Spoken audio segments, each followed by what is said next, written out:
What is going on, guys? Welcome back to the channel. Today we're going to be getting into a tier list, and I apologize that my setup is not the same. My audio probably doesn't sound the same, and I know Acheron just came out, so everybody's low on Jades, but I got something for you that may help with that. Lootbar.gg is a third-party top-up platform in which you can get Oneric shards or Genesis crystals for Genshin Impact at a discounted price, almost at a 20% discount. That is a lot of money. Check the link in the description, lootbar.gg, to select Honkai Star Rail or Genshin Impact if you're buying for Genshin Impact. In the top right, you're going to paste your UID under UID and select your server. That is all the information they require from your account. You don't need to put in your password, your HuoHuo ID, nothing like that. And then over here is where you're going to select what you're going to purchase. In game, it would have been $300. Here in lootbar.gg is going to be $250. So let's go ahead and click top up now. Select your payment method. Obviously, this is going to be blurred out for you. Click pay now. And there you go. The Jades already showed up. I didn't even notice they were there. You can see you can just like transform them like that, you know. Check the link in the description, lootbar.gg. All right, first thing, I'm going to explain my tier list because I'm not going to use Pridewin's tier list because honestly, it's one of the worst tier lists I've ever seen in my life. But that's besides the point. So the S plus is going to be the top tier sustain, has good utility, keeps your team alive, low effort, low investment, and it's going to be pretty much the best sustain in the game. S tier is great sustains, number 1 or number 2 options in meta teams right now, and they're also capable of solo sustaining and very good at it. A tier is great sustains, like, you know, decent sustains, second or usable options in one of the meta teams that we have, and they're also capable of solo sustaining. Then we got B, which are good sustain, but they struggle to solo sustain with almost no utility at all.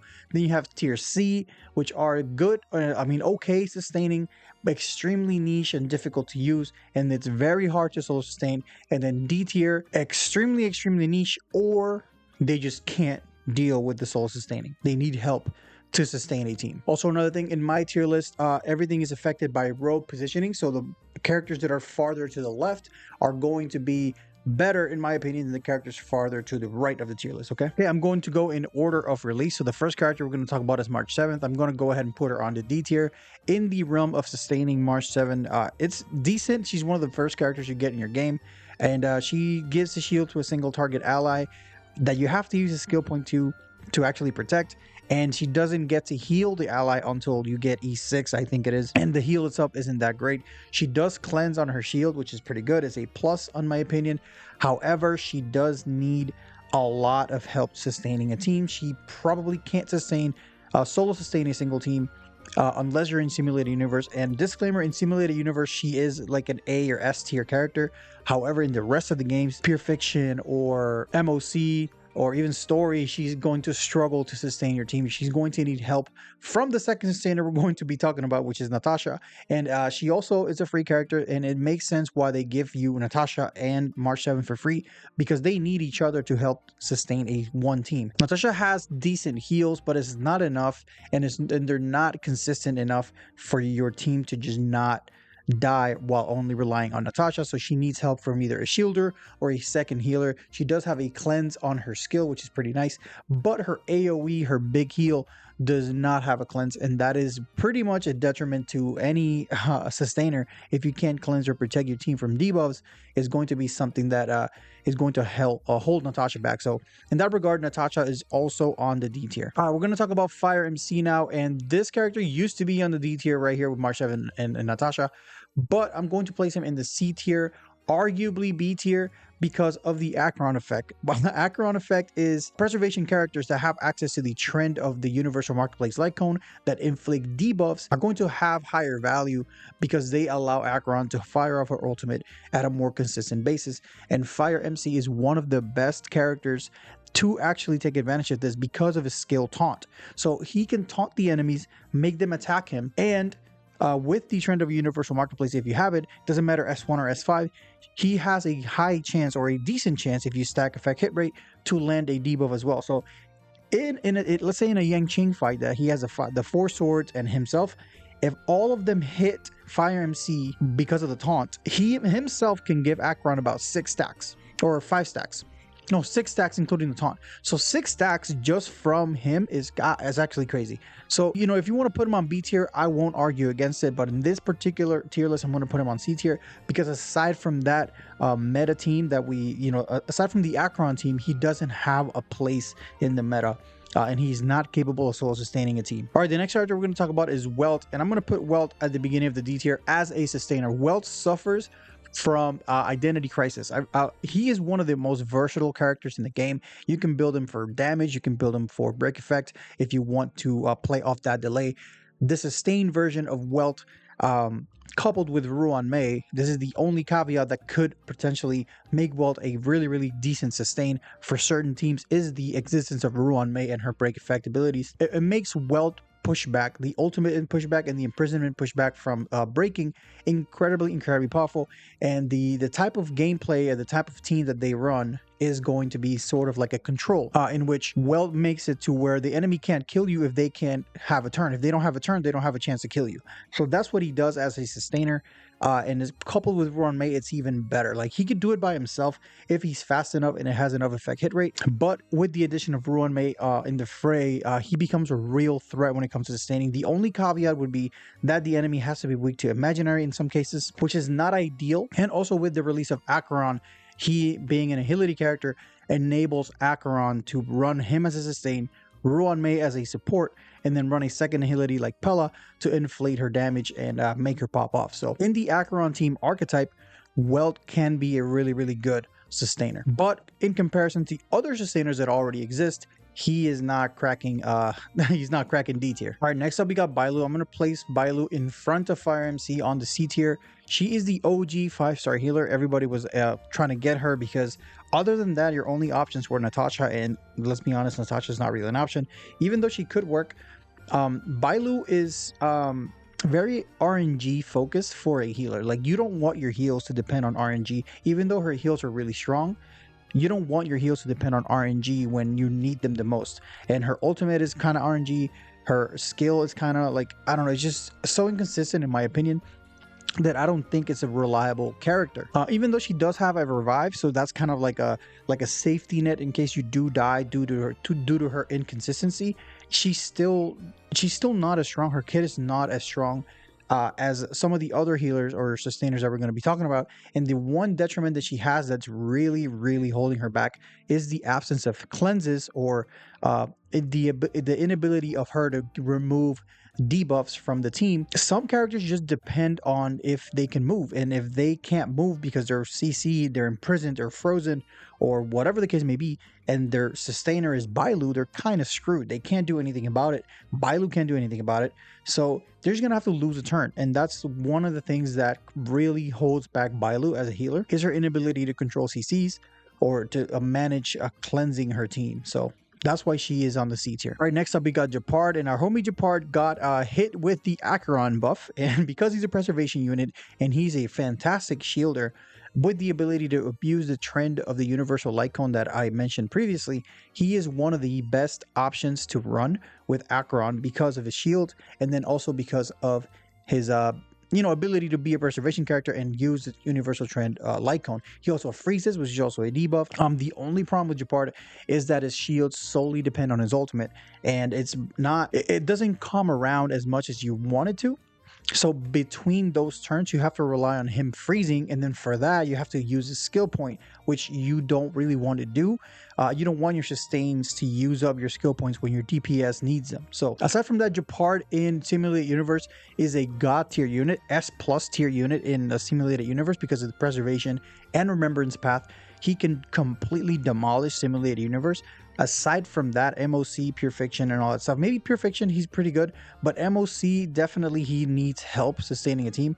He's really good for dot teams as well, but he is not a top tier option, even though he did get the Acheron buff and got placed up here in the C tier. Normally, I would place him down here in the B tier, but because Acheron just got released, I'm going to place him up here in the A tier. Okay, Luocha, and this is where a lot of people are going to disagree with me. I'm going to put him on the A tier as well, next to Gepard.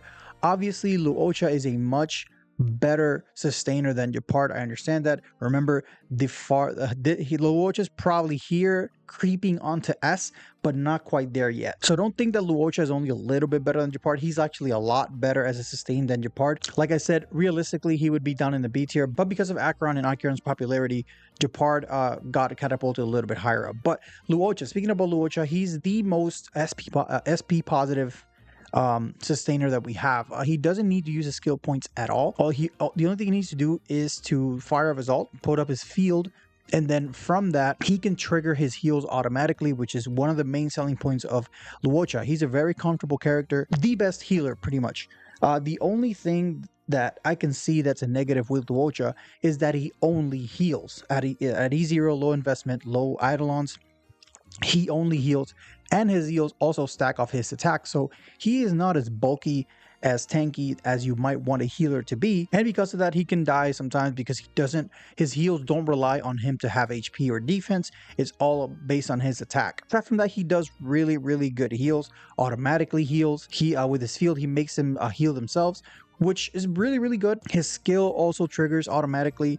His skill also cleanses. So he has a lot of good stuff in his kit. The only thing that like I said, is that he doesn't do anything else. He doesn't provide any offensive buffs. He doesn't increase attack. He doesn't increase crit rate. None of that stuff. And in today's day and age, if your sustainer only sustains, that's going to be a negative point. Like, it's something that Luocha himself has no fault of, because of the sustains nowadays have so much to their kit to where they increase crit rate, they increase attack, they give you ultimate. You can't help but to put Luocha a little bit down because the other ones are just so much better because of the utility that they bring. So for those of you who are my Luocha havers, I used to use Luocha myself. He was a godsend to my account, but as soon as I got some of the other sustainers that we're going to talk about next, I kind of like benched him, and I haven't used him since, to be honest. Speaking of units that make me bench Luocha and not use him, FuXuan, and I'm just going to drop FuXuan at S+ right here. She is not only the best sustainer in the game, she is also the best unit, the best character in the game, in my opinion. The only character that has more value to any account other than FuXuan is Ruanmei, and I don't think Ruanmei beats FuXuan when it comes to value that you bring to an account. So FuXuan at any investment level is a god tier unit. You pull her right off the cuff, you throw in a random set, she's going to prevent your team from dying.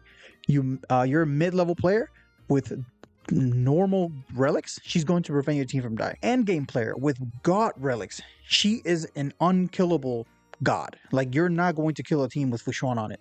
Not only that, she makes your team tankier, giving them HP, and not only that, she gives you 24% crit value. And not only just any crit value, she gives you crit rate. 12% crit rate to your entire team is crazy. That is 4 substat rolls just in crit rate. So if anybody has any idea how to roll four times in crit, it's actually you will understand a little bit why FuXuan is kind of crazy. This is E0. Another thing is that she's also a preservation character, that she can also benefit from the Acheron effect and wear the universal trend of Marketplace Lycone, and then also give Acheron some stacks. At the same time giving her crit rate and survivability via HP and damage reduction. She also takes 65% of the damage dealt to someone, and like the team in general, and then absorbs it for herself, and then also reduces the damage even further. FuXuan is just an incredible character. I can't find a negative in this character's kit. Like I said before, in my opinion, I think she's the best character in the game. If you don't have her, I would severely consider pulling for FuXuan. You will never need, like, one of your teams will never need another sustain ever again. That's just my opinion. Incredibly busted character right here. All right, next up we're going to be talking about Lynx, and Lynx is going to go on the B tier because he's not as good as Luocha. And actually, now that I see this, now that I bring Lynx into the mix, I don't think Gepard needs to be here. I think Gepard needs to be down here in the B tier, and Luocha needs to be by himself in the A tier for now, right? But Lynx is a really good character. AoE cleanse and AoE heal on her ultimate. That's the only problem that I see with Lynx. She needs to pop her ult to be able to cleanse your enemies, and although she can do it pretty fast, it doesn't take that many turns to get her ult, it's still a detriment that she needs her ult to actually cleanse. Her heals are actually really good. She's a best in slot support unit for Blade, which is one of the most versatile characters in the game. Her ability to control aggro in teams with Blade, or let's say you have Lynx and FuXuan on the same team, she can put the aggro on FuXuan. So that's another positive. So Lynx, there's not much negative to say about Lynx. The only thing is what I said about her ultimate, that her only cleanse comes in her form of her ultimate, but it is an AoE cleanse, which is really nice. The only other thing is that her heals aren't as strong as like Luocha per se, or even Bailu. But the fact that she has a cleanse and Bailu doesn't puts her over Bailu in the tier list, in my opinion. This is one of the healers on my free-to-play account that I have, and she works just fine with me. Till I get another healer, like I think I'm going to go for Aventurine in my free-to-play account. I'm probably not going to end up benching Lynx anytime soon. All right, next up, HuoHuo. HuoHuo is going to be our first S tier character. HuoHuo is an incredible addition to any account. And the reason I say that is because if Tingyun is Tingyun, the reason Tingyun is a thing is because 1, she increases the attack of the target that she decides to buff, and 2, she gives him energy. The combination of attack and energy in a single kit is incredible. But HuoHuo has it not in a single kit, he has it in a single ability. His ultimate increases the entire party's attack by 40% and the entire party's energy by 20%. It's an incredible ultimate. Her ultimate's probably one of the best ultimates in the game. Also, her skill triggers automatic heals, so she can go SP positive, she can go SP neutral, and if your team is getting beat up, she can also go SP negative. If you're spamming skill, she's gonna go SP negative like any character, but she can be played as SP positive because her tech allows her to have 2 turns of her healing, or 1 turn of her healing. So in the first turn while your team goes, they don't have to heal, they don't have to trigger the healing. Then after that, your team, if they don't get hit, you don't have to heal. So until your team gets damaged, she doesn't have to pop her heal. But once you pop her heal, she's going to continuously heal for the next 2 turns when your team takes a turn or takes an action, which means ultimates also heal the team. So in an archetype that you are going to be ult spamming with your DPS, for instance, Dan Heng and Bebe Lune, HuoHuo is pretty much his best sustain because it's going to funnel energy into not only Dan Heng Bebe Lune, but also into Tingyun, which also funnels energy back into Dan Heng. So it's kind of like a cycle of energy battering into Dan Heng. There's another team comp with the same battery with Tingyun and HuoHuo, in which Jing Liu just never leaves her Transcendence state because she's always constantly getting her ultimate. In dot teams, HuoHuo is the main support, the best in slot sustainer for dot teams because of the whole attack and energy, because dot scale of attack and the energy regeneration allows them to do their ult more often. So HuoHuo is the best option in some of the meta teams, and that's why it's on S. HuoHuo is like the S tier characters are really close to being S+. I just value FuXuan to just be so insane. Maybe it's a little bit of a bias in this tier list, but it is what it is. But HuoHuo, incredibly strong character. I cannot imagine my account without HuoHuo. Okay, next up we got Gallagher. I'm going to place Gallagher in front of Lynx. And the reason is because Gallagher is the, the pioneer of a new archetype of damaging healers and damaging sustainers. He is focused on break effect, and that is an extremely strong and viable way of doing damage. Not only that, he can fully heal your team.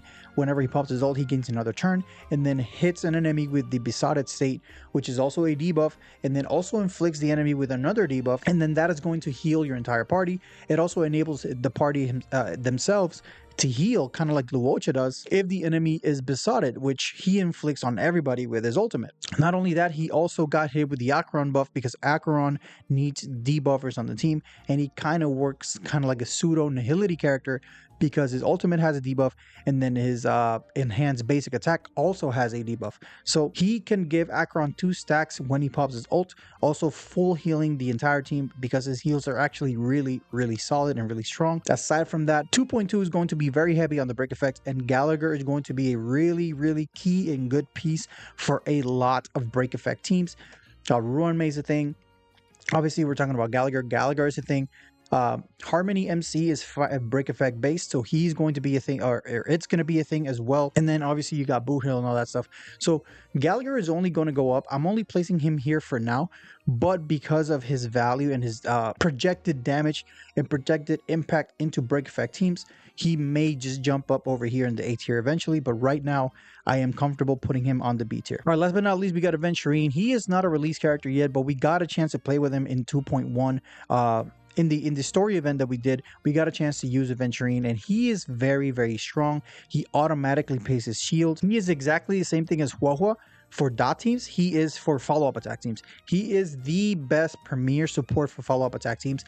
He synergizes extremely well with Topaz and Numbi, Dr. Ratio, Herda, Himiko. All those follow-up attackers not only are going to benefit from having him on the team, he's going to benefit from having them on the team because he triggers, I guess, the more follow-up attacks he triggers, or the team triggers, the more follow-up attacks he's going to trigger and the more shields he's going to put on the team because of those follow-up attacks. Also, his shields are really, really strong and comparable to Gepard's.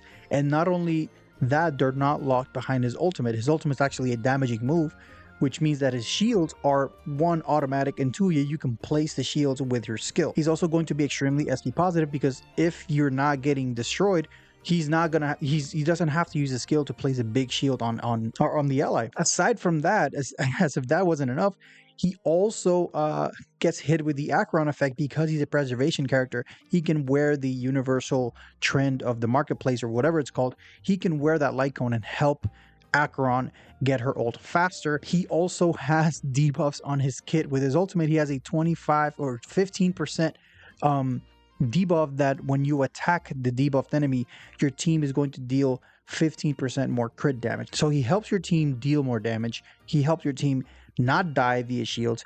His shields regenerate automatically and they stack to the point where they're to the same level as Gepard's shields. Yeah, Aventurine also has a quadruple stat. His defense stat has 4 different applications or scaling. So by stacking defense on Aventurine, you get defense itself, you get damage, you get the shields, and then you also get crit rate with one of his passive.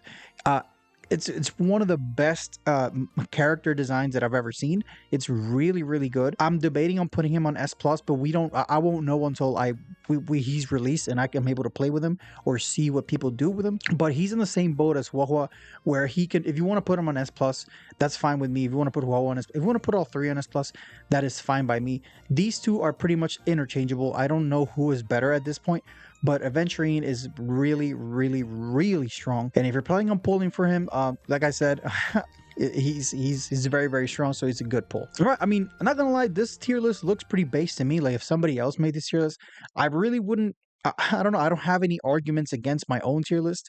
Let me know what you guys think in the comment section below. And until next time, guys. See ya.